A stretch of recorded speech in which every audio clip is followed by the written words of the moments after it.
Mobile Trader: how to access and install the XM Android Trader application. In this video, we are going to show you the easy steps of installing and accessing the XM Android Trader on your Android phone. In order to install the app on your Android phone, you have two options. For the first option, you need to visit the xm.com website and proceed as follows. Click the Platforms button located at the top side of our homepage. After this, locate the smartphone section and select the MT4 for Android from the list.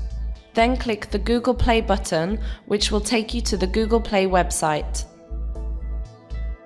The second option is to open Google Play on your Android and proceed as follows. First, locate the MT4 platform on the Google Play website by entering the term MetaTrader 4 in the search field. Click the MT4 icon to install the trading software on your Android phone. After this, you will be prompted to select between Start without registration, Open a personal demo account, and Log into an existing account.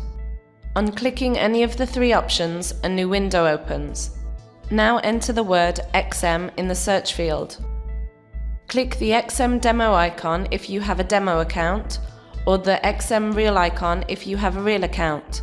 Here, please make sure that you choose the correct server. If you wish to remain anonymous, click on the first option, where an account will be automatically created for you. To access your account, you will need to enter your login and your password. Once you have logged into your account, you can start trading on your Android with the XM Android Trader. Thank you for watching.